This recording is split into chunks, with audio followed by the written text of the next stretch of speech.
Hi, welcome to another edition of This Issue.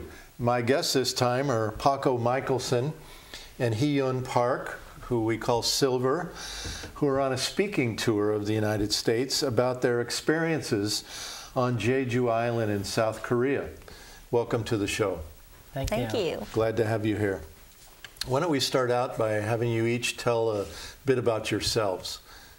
Sure. Yep.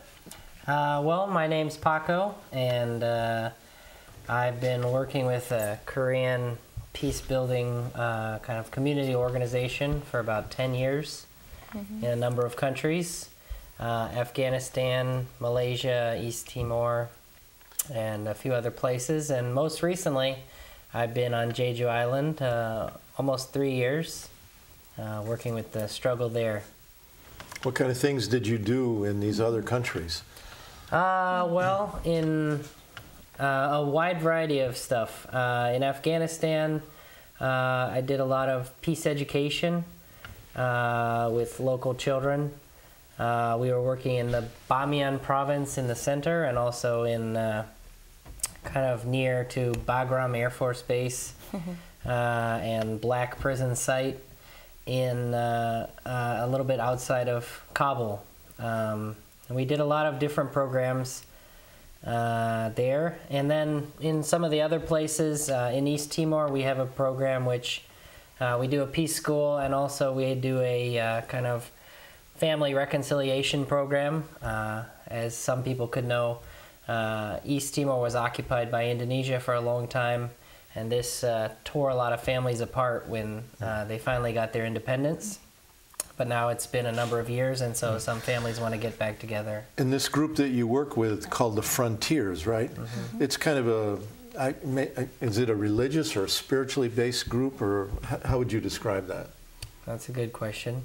It's started as, I'd say most of the members are Christians, and it started with a lot of kind of a undergirding of sort of faith. But now we actually have a lot of Muslims involved in our group, particularly in Aceh, Indonesia. And we have Buddhists, we have atheists. You don't have to be a Christian to join, although we do also do some praying and things like that. Yeah. How about you, Silver? Basically same activities, but I just joined the Frontiers 5 years earlier than Paco. And we mostly did the same work since we met together. Just so you can think I was boss of him. So I was the boss. You was his boss? Yep. Oh, so basically same activity. Yeah. And since 2011, we have been involved with Jeju issue. Jeju, all right. So first of all, where is Jeju Island? And why are you now touring the country? You're going from, you started in Boston, you come to Maine, you're going to New York and Washington, and then to the West Coast, the entire length of the West Coast. Why are you touring about this situation?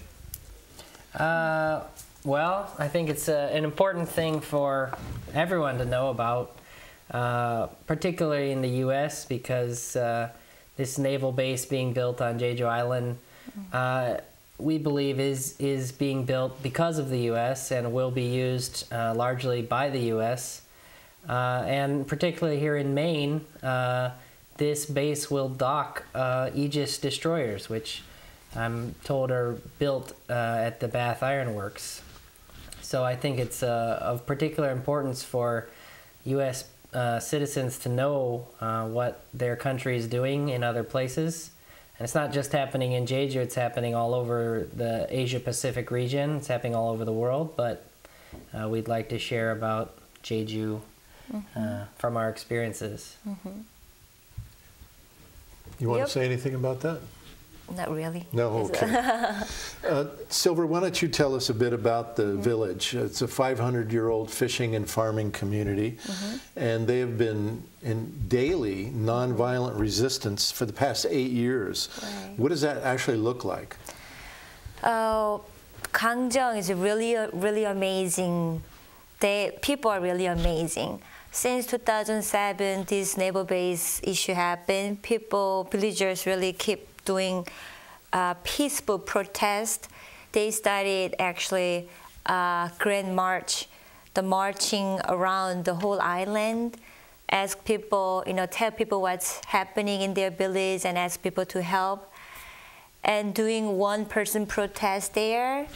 And now these days still we have actually like 100 vows, meditation and protest. Each vow has a really special meaning for peace and life. And we have daily Catholic mass.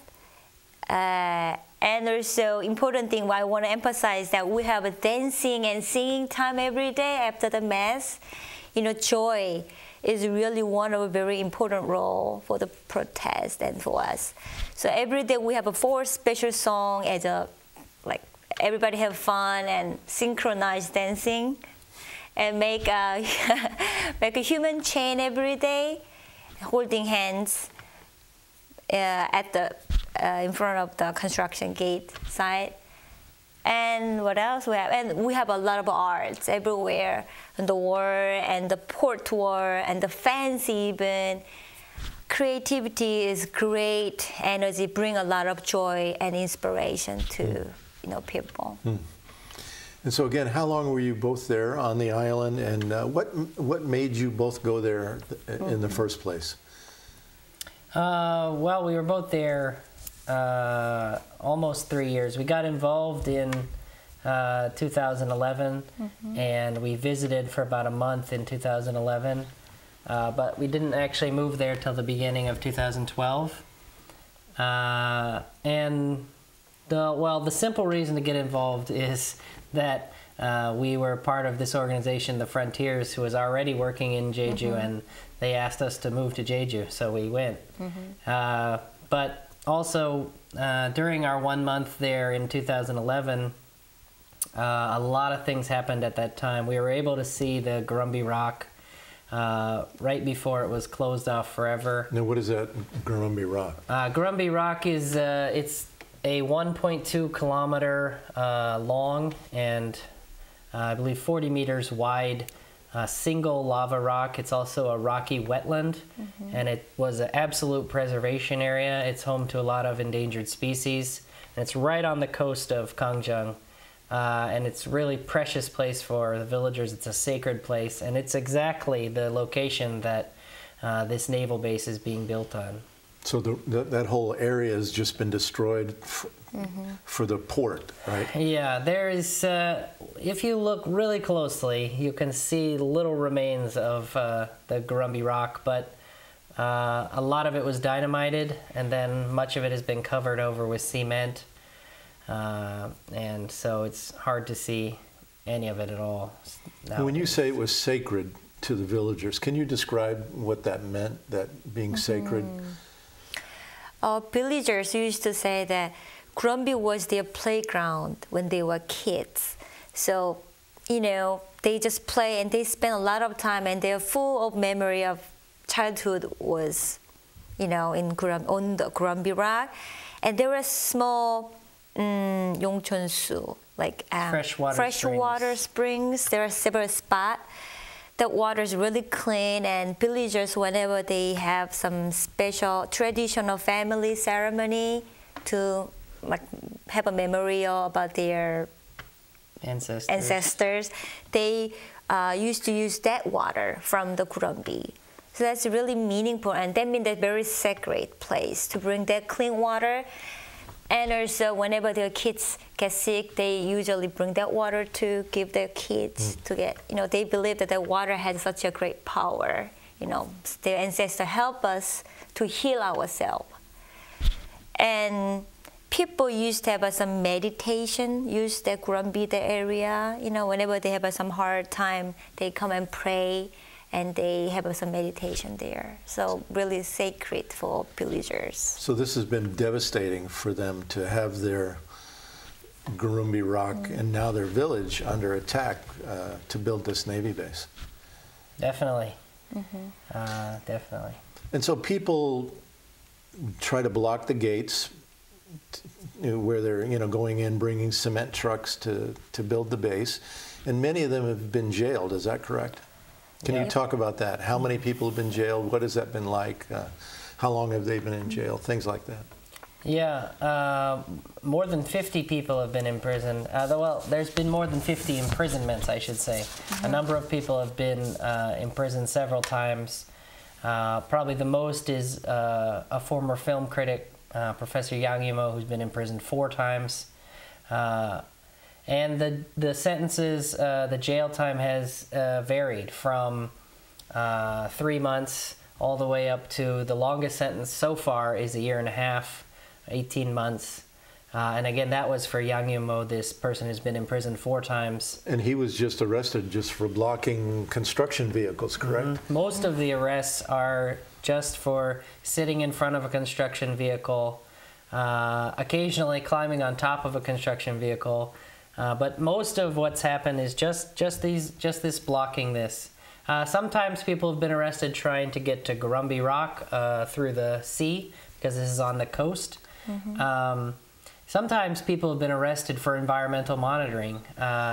Someone that's been arrested 3 times, or imprisoned 3 times, sorry, Dr. Song Kang Ho, he was involved in the Save Our Seas team, which is an ocean environmental monitoring and activist team in Gangneung.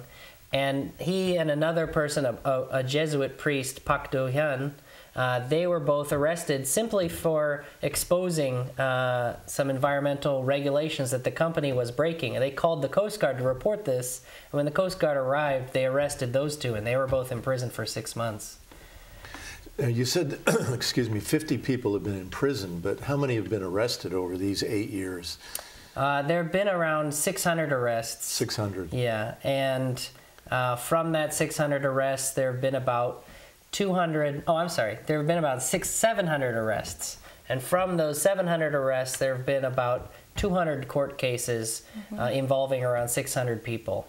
And that's ongoing, so it's always changing. And a lot of people, even if they aren't imprisoned, they're given fines. And there's actually $270,000 in fines have been levied against the people so far.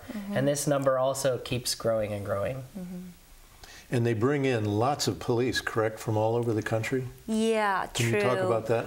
Whenever we have some big protest, 1,000 riot police used to come and just surrounded all the village.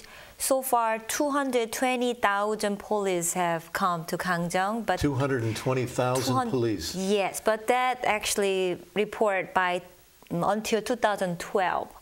So last 2 years, I'm sure thousands, last 3 years, thousands police have come more. Yeah. So probably close to 300,000. Yeah. And it's not just during the big events as well. There's a constant police presence every day in Gangneung. And they cycle through the police. Every 2 or 3 weeks, they bring in new troops. And a lot of these police are actually very young people that are forced to do this because they're doing mandatory military service. All Korean men have to do 2 years of mandatory military service. Now, why does the U.S. need another Navy base in South Korea? There are several there already, correct? Right. Well, I would say they don't.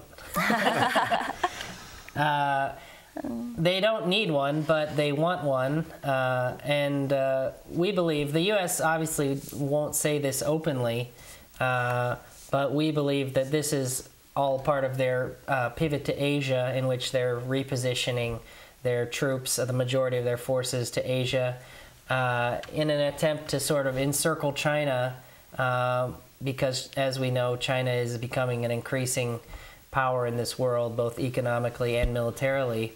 And I think most of the people involved in Jeju and in Korea think that this is an attempt to sort of contain China's growth, not just Jeju, but also Philippines and Taiwan, Okinawa. All these bases are connected together. And also, Jeju base will, as I mentioned before, will house Aegis destroyers, which are missile defense ships. And although in the past, the Korean government has adamantly said, oh, we're not going to join the U.S. military's missile defense system. These days, it seems pretty clear that they are going to join that. Can you explain what that is, what missile defense is? What does that mean? Well, it's a network of, it's the missile defense network that the U.S. has, and these Aegis ships are a big part of that, and they're all connected together under the THAAD system, which I'm not sure what that acronym stands for. But Theater High Altitude Defense. Yes. And the key, though, is that so-called missile defense, because it's really not about defense, it's about offense. Right. And that missile defense supposedly is the shield that would be used after a U.S. first strike sword lunges into the heart of China. In fact, at the U.S. Space Command, every year, they practice computer war game, a first strike attack on China. And in that first strike, U.S. tries to take out all of China's nuclear missiles. But then China has a few that are able to be fired in a retaliatory strike, and it is then that missile defense is used to pick off that retaliatory strike, giving the U.S. a quote-unquote successful first strike attack. So they're very provocative systems, and it forces. This is happening with Russia too. It's the whole thing about Ukraine. The U.S. wants to put a missile defense base on the Russian border in Ukraine. The idea is to be able to encircle both Russia and China with these systems. Right. Besides the Aegis destroyers, what other kind of U.S. warships would be going into the Jeju naval base? Well, the Jeju naval base, according to its original design, is supposed to be able to house 24 warships.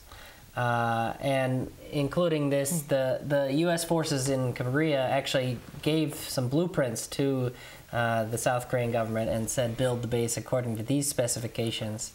And those specifications include being able to fit a U.S. aircraft carrier, which South Korea only has one aircraft carrier. It's a very small aircraft carrier. This is designed to fit a larger aircraft carrier, which South Korea doesn't have and isn't planning on getting, at least in the near future. It's supposed to be able to house 6 nuclear submarines. Again, these Aegis warriors, or Aegis destroyers. And I'm sure a number of other ships, but that's the plan that they've told us and that we've been able to figure out. But who knows what they'll house there. Although it is interesting, they're actually building the base quite poorly. And even in their own simulations, they've found that it will not be able to hold nearly as many ships as they're hoping it will. And especially a funny thing is that part of the way that they're selling this to people to try and convince them, which isn't really working, but anyway, they're pushing on with it, is that this is going to be a dual-use military civilian port, and that it's going to be able to dock 2 150-ton cruise ships simultaneously with these 24 other military ships. And this is, first of all, not going to be possible based on the layout of the base and their own simulations. Those aren't all going to fit in there, especially these cruise ships. 150-ton cruise ship, that's a really big cruise ship. There aren't that many in the world, actually. And there's really going to be no way to fit these in. And in any case, military and civilian dual-use ports are not very common in the world, and when they do exist, they do not cooperate. The South Korean government points to, oh, look at Sydney, Australia. They've got a dual-use port. But when we talk to people in Sydney, it's not working as a dual-use port. It's used by the military. And I've never heard of any military base that would allow a bunch of tourists to be running around next to U.S. warships. I can't imagine that would ever happen in the real world. Right. Or and when they have the cruise ship in, there won't be any space for military ships. Yeah. So they're going to close down the whole base for a tour? Yeah, it's just nonsense. Silver, who is really then forcing the construction of this base? The U.S. says it doesn't have anything to do with it. Yeah. What's your opinion about that? It's clearly there are 2 big companies who are handling this whole construction, which is Samsung and Daelim. Samsung? And Daelim, yes. Daelim. Now, Samsung, I thought they just made TVs VCRs and things like that. Yeah, people could maybe think like that, but Samsung does everything. Not only TV, computer, your camera, but also do all the cars and most of the whole construction. Not only Jeju Naval Base, in Korea, most of the biggest whole corporation. I mean, not only Jeju Naval Base construction, most of the big construction which destroy all the environment was Samsung's, under the Samsung construction. Samsung is handling most so of. they're the lead contractor of this Navy-based project, and they're a huge construction company throughout the country. So one thing people could do is stop buying Samsung products. Yes, that can be one of the good. If they would like to help this struggle. Right. Yeah. I want to tell a story. A few years ago, I called the South Korean embassy in Washington to lodge my opposition to the construction of this base. I sent out an email to our email list around the U.S. asking other people to do it. And when I called, the woman that answered the phone after I told her why I was calling, she said to me, well, don't call us, call your government. They're forcing us to build this base. And then I got emails from several other people around the U.S. saying that they had the same response. So even though the United States says they don't have anything to do with us, with this, at that moment in the Korean embassy in Washington, they were saying that, in fact, it's the U.S. that's forcing them to build this base. I want to talk about a little more about the environmental damage of this construction process. You mentioned briefly that the Gurumbi Rock was a special preservation area? Absolute preservation. Absolute. That was a South Korean government designation. Absolute preservation area. Jeju government. The Jeju provincial government. Okay. Just offshore are UNESCO recognized endangered soft coral. I thought it was reefs, but you corrected me and said they're called forests. Right. Just offshore. What's happening to them? Yeah. A lot of people don't know this, but it's actually the largest temperate soft coral forest in the world. Yes. Amazing. And it is an amazingly beautiful thing. Soft coral is different from hard coral. It's actually starts about 15 meters deep, and it's not rock-like, it's a lot more plant-like. But it's incredibly beautiful, like coral reefs people are used to seeing. I think it's actually more beautiful because it's more rare. And this is everywhere off the coast of Gagnon, and the Navy has denied that it even exists, even though we have clear documentation of it. And they're just dredging right away, and a lot of it has already died, and more of it will die. So now, while you were there, you were trained as a diver, right? I'm an amateur diver, sure. Yeah. Because you all were doing this monitoring of the. A number of us got our divers' licenses, along with some more professional divers that were already living in Jeju or came from other places. Yeah. Silver, were you trained as a diver too? Yeah, I got the training, even though in the beginning I couldn't really swim even. But I love this nature, so I joined, but it wasn't really easy at all. But I got a chance to see that soft coral, actually. It was really beautiful. And there are videos of this soft coral on the website. Why don't you tell us about the website? Our website is savejejunow.org. Save Jeju Now. And Jeju is spelled how? Jeju. SaveJejuNow.org. And so you go there, and there's the whole story of this whole campaign, this whole resistance effort, and there are videos of the coral. And I'm sure if you just Google Jeju and coral or Jeju environment, all these things are going to come up. Yeah. Right. Why should American people even care about this Navy-based struggle? Many people would say, look, we need these bases to protect the American people and also to protect the South Korean people. How would you respond to this, Silver? Thank you for protecting us so far. I want to say, before that, actually yesterday with Bruce and us, we went to that, what was that, the Aegis construction, the factory? Bath Iron Works. Yeah, we had a short picketing there, and the workers got really mad at us, and they really show they're full of angers. But I really want to say that I don't want to die yet. I don't want to be killed. And I don't want my friends in Jeju got killed. Naval base, military base brings a lot of death. I don't want my friends, the people who I love, I don't want to get die. Please help us to stop this military base, which people doesn't want. That's what I can say. Thank you. Paco, you want to say something about that? Yeah, I think she said it best, but I think that it's a misunderstanding, and a misunderstanding that the U.S. government pushes on us, that these things are for defense, that these are things that we need, that without these things, we're in trouble. In fact, these are things that are offensive and offensive, and these are things that are causing even greater trouble in the world. Now, I understand that the Navy now even wants, we only have about 2 minutes left, the Navy wants even more land in the village to build military housing. That's the next part of this struggle. Can you briefly tell about that? Sure. Yeah, obviously to house everyone, the military wants to have even more land to house.